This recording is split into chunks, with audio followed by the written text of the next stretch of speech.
Tasavvur qiling, yoningizda Marmara dengizi, oldingizda shaxsiy basseyn, atrofingizda tarix va premium hayot.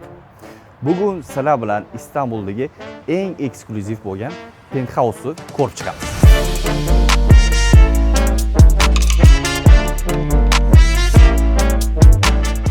Bu penthouse'imiz binoning eng tepa qismidagi 17-qavatda joylashgan. Maydoni 360 kvadrat bo'lib, 5 xonadan iborat. Narxi $3,800,000.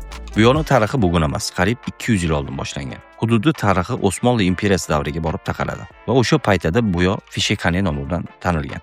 Ya'ni imperiya uchun o'q dorilar ishlab chiqarilgan muhim markazlardan bittasi bo'lgan. Oradan yillar o'tdi va bu hudud butunlay yangi qiyofa oldi. Bugun bo'lsa tarixiy merosi saqlanib qolingan holda Istanbuldagi eng qiziqarli va eng premium dengiz bo'yidagi loyihalardan biriga aylangan. Menimcha, bu yo'lning o'ziga xosligi ham shunda. Bu yo'lda faqat yangi binolar emas, tarix va zamonaviy hayotni birgalikda ko'rasiz. Mana uyimizga ham kirib oldik. Ko'rishinglar mumkin, koridorimiz juda ham keng. Undan keyin bu yoqdan to'g'ri zal boshlanadi. Zalimiz общий kvadraturasi 66 kvadrat. Mana zalimizga ahamiyat berayotgan bo'lsangiz, mana bu yoqda hamma joy panoramli qilingan oynalar. Devorlarimizning balandligi 4,5 metr. Undan keyin konditsioner ham mana tepada qurayotgan bo'lsangiz, xonani chiroyini buzmasligi uchun berkitib o'tib ketilgan. Endi bu yoqda davom etadigan bo'lsak, terrasamizga chiqamiz. Terrasamiz manzarasi nima deyapti? Terrasamizni kattaligi keladigan bo'lsak, kvadraturasi 77 kvadrat. Полностью uyi atrofi bilan aylanib o'tgan. Mana bu yoqda o'zini shaxsiy basseyni ham bor. Davom etamiz. Mana bu yoq tomondan ko'rsanglar bo'ladi balkonimizning uzunligini. Zaldan to'g'ridan-to'g'ri oshxonaga bog'lansa bo'ladi. Oshxonamizda ham mana bunaqa o'stirib qilingan. Bu yoqda ham xuddi shunaqa. Hamma texnikalari tayyor. Undan keyin mana texnika bo'yicha yagona ishlatilgan. Davom etamiz. Mana oshxonadan chiqqanimizdan keyin mana bu yoqda yotoqxonalar uchun alohida joy qilingan. Mana buning uchun o'zining alohida eshigi ham mavjud. Mana xonalarni tanishtiradigan bo'lsak, mana bu yoqda birinchi bo'lib mehmonlar uchun sanuzul qilingan.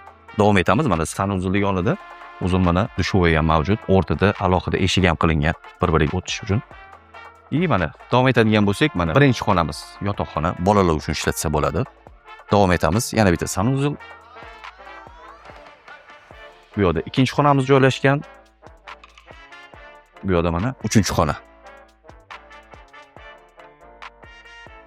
Bu yoqda mana asosiy yotoqxonamiz.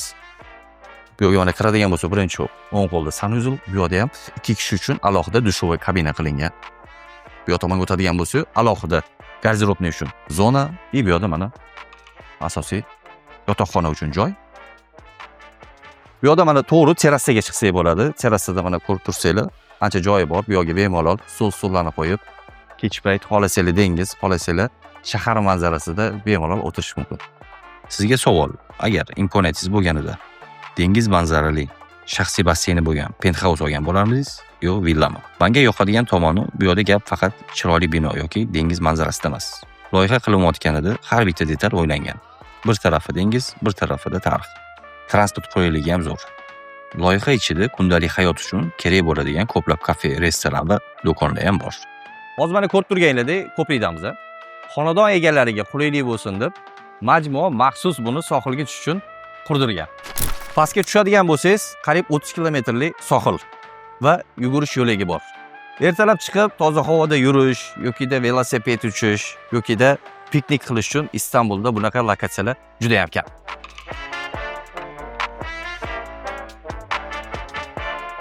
Istanbulda ko'pchilik uy olayotganda uyi remontiga, manzarasiga baho berishadi. Bu yerda bilasizlar yana bitta detal bor, bu ham lokatsiya. Loyihaning tagida Kennedy avtomagistrali bor. Bu yo'l bilan dengiz tagidan o'tgan tunnel orqali Osiyo tomonga 10-15 minutda yetib olishingiz mumkin. Agar shunga o'xshash premium yoki o'rta segment loyihalarni ko'rmoqchi bo'lsangiz, biz bilan bog'laning, yordamchi bo'lamiz.